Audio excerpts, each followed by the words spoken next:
కాంగ్రెస్ ప్రభుత్వం ఎన్నికల వేళ ప్రకటించిన 6 గ్యారంటీల అమలు కోసం తీవ్రంగా కృషి చేస్తోంది. ఇప్పటికే 2 హామీలను అమల్లోకి తెచ్చింది. అంతేకాక అధికారంలోకి వచ్చిన 100 రోజుల్లోగా 6 గ్యారంటీలను ఖచ్చితంగా అమలు చేస్తామని ముఖ్యమంత్రి రేవంత్ రెడ్డి ఇప్పటికే స్పష్టం చేశారు. ఇక 6 గ్యారంటీలకు లబ్ధిదారులను ఎంపిక చేయడం కోసం ప్రజాపాలన కార్యక్రమం ద్వారా దరఖాస్తులను స్వీకరించింది ప్రభుత్వం.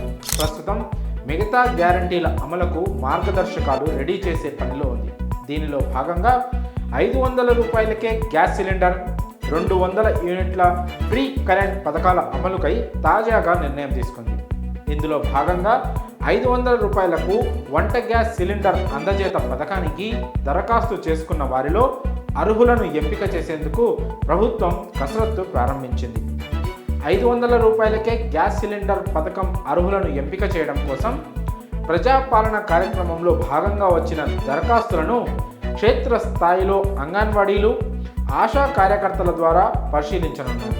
ఆ తర్వాత అర్హుల వివరాలను ప్రత్యేక మొబైల్ యాప్లో నమోదు చేయించాలని ప్రభుత్వం నిర్ణయించింది.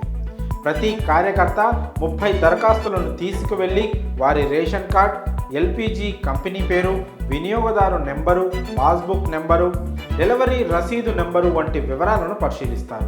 అర్హులని భావిస్తే వారికి సంబంధించి తెల్ల రేషన్ కార్డు, ఎల్పిజి కంపెనీ పేరు, వినియోగదారు సంఖ్య వంటి వివరాలను ప్రత్యేక యాప్లో నమోదు చేస్తారు. అంగన్వాడీ ఆశా కార్యకర్తలకు గ్రామాలకు సంబంధించి పూర్తి స్థాయి అవగాహన ఉండటంతో అర్హుల ఎంపిక ప్రక్రియను వారికి అప్పగించింది సర్కార్. వారు ఓకే అన్నవారే ఈ పథకానికి అర్హులుగా ఎంపిక కానున్నారు. 500 రూపాయలకే గ్యాస్ సిలిండర్ పథకానికి అర్హులయ్యే వారి వివరాల నమోదు కోసం ప్రత్యేక మొబైల్ యాప్ను నేడు అన్ని జిల్లాలకు పంపించనున్నారు. గ్రామ స్థాయిలో పంచాయతీ కార్యదర్శులు, మండల స్థాయిలో ఎంపీడీఓలు, ఎంఆర్ఓలు, జిల్లా స్థాయిలో కలెక్టర్లు ఈ యాప్ పర్యవేక్షణ బాధ్యతలను నిర్వర్తిస్తారు.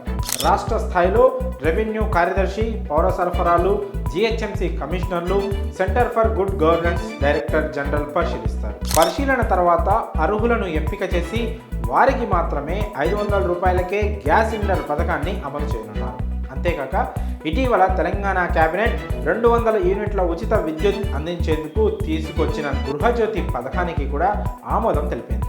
అంతేకాక ఈ ఉచిత విద్యుత్ను అద్దెకుండే వారికి కూడా ఇవ్వనున్నట్లు ఇటీవల దక్షిణ తెలంగాణ డిస్కాం వెల్లడించింది. మరి 500 రూపాయలకే గ్యాస్ సిలిండర్ అందించే పథకంలో అర్హుల ఎంపిక విధానంపై మీ అభిప్రాయాన్ని కామెంట్స్ రూపంలో తెలియజేయండి.